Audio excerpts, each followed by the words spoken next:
কেমন ভয়, আমি নিজেই ভয় পেয়ে গেছি। ওটার কাছে দেন না, যাই না। অসাধারণ রেলিং নাই।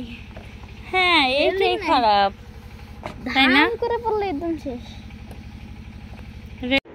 তারপরে আমরা বিকাল হয়ে গেল, আমরা দুপুরের খাবারটা আসলে দেখাই নাই, অনেক গরম লাগতেছিল এসে অমনি, আর ক্ষুধা লেগে গেছে। তো আমরা দুই মানুষে একসঙ্গে আসতেছি, একটু ছবি উঠালাম, ভিডিও করলাম এই জায়গাটাতে, ভালোই লাগে। তারপরে আমরা মানে সাজেকের যে জিরো পয়েন্টটা, এইখানে যাচ্ছিলাম আমরা সবাই। এই জায়গাটাতে বিকালের টাইমটায় বসলে খুব ভালো লাগে। আর দুই পাশেই দেখা যাচ্ছে, দুই পাশে বা এক পাশেই, এক পাশেই সব খাবারের দোকানগুলো, অনেক রকমের খাবার, হরেক রকমের খাবার, ওদের পাহাড়ি অঞ্চলের খাবার, বাঁশের থেকে শুরু করে বাঁশকুড়োল, এক কথায়। তো আমরা সবাই নামলাম, ফার্স্টে একটু ছবি তুলতেছিলাম। কৃষ্ণচূড়া ফুলটা অনেক সুন্দর লাগতেছে, আমার খুব ভালো লাগে কৃষ্ণচূড়া যখন ফুলটা ফুটে। এখানে ছবি টবি উঠানোর পরে এখন খাইতে যাব আমরা সবাই। নাও মোমো খাও।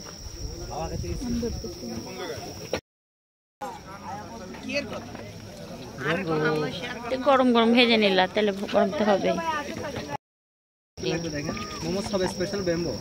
নাও নাও, ডিম নাও, মেরে দিব। এখন বাস খাচ্ছে। গরমটা তো আমাকে খাইতে দিবি, তোরা এরকম আমাকে নির্যাতন করছিস কেন? That looks very scary.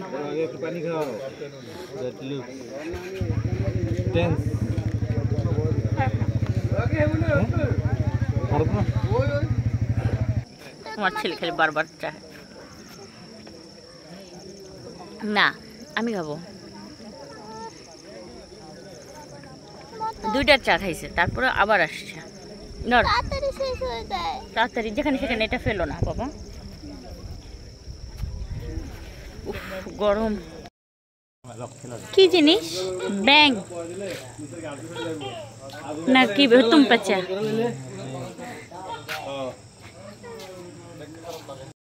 দুঃখেরা লাফালাফি করতেছে, এই যে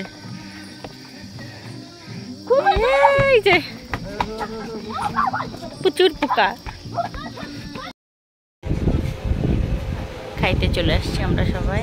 ব্যাম্বো চিকেন অর্ডার দিয়েছে, সুন্দর ডেকোরেশন করছে, আগে অর্ডার করে রেখে যাওয়া হয়েছিল। Bamboo biryani, bamboo chicken.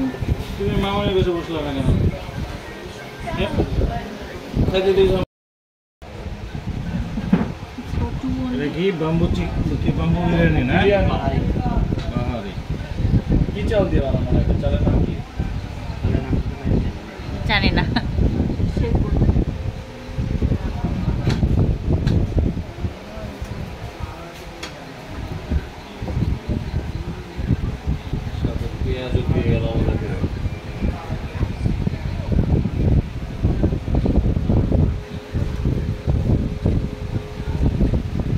Chicken.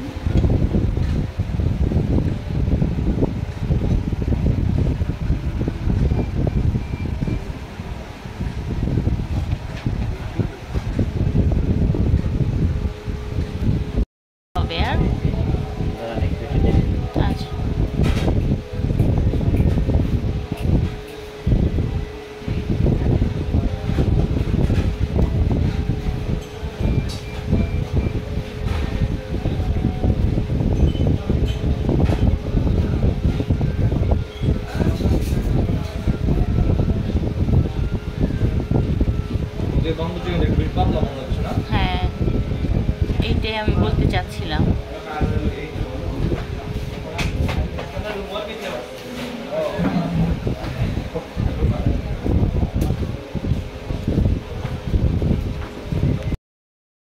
শেষ চা খাচ্ছে সবাই, এই যে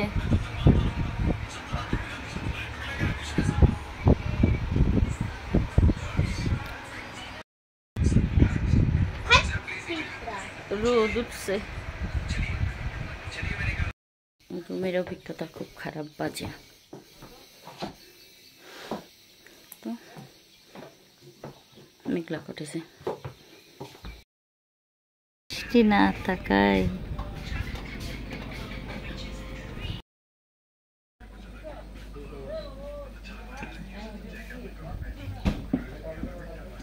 আমি সোমাপুর ভিডিও ম্যান, ক্যামেরাম্যান, চাপা কম্মার তো তার জন্য আমি ভিডিও বানাচ্ছি।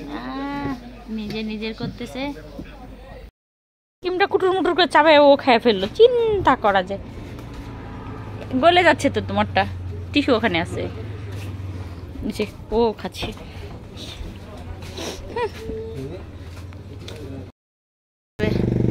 গাড়ি নিয়ে আসো, ভালো ছিল তো ওই জায়গায়।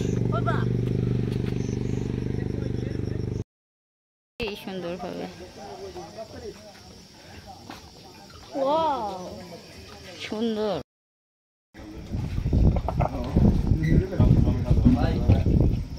ওয়াও, কালার হবে তো বলে ঘোনা হয়ে যাওয়া, বুঝছো বিষয়টা? রাইট।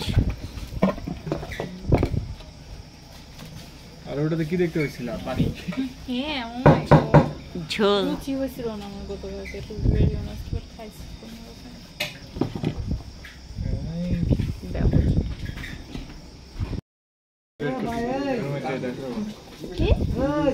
পরের দিনে আমরা আবার রাত্রে ব্যাম্বু চিকেন খাই এবং খাওয়া দাওয়া শেষ করে এসে আমরা ভূতের প্রেম শুনতেছি আর আমার ছেলেকে জ্বালাচ্ছিলাম।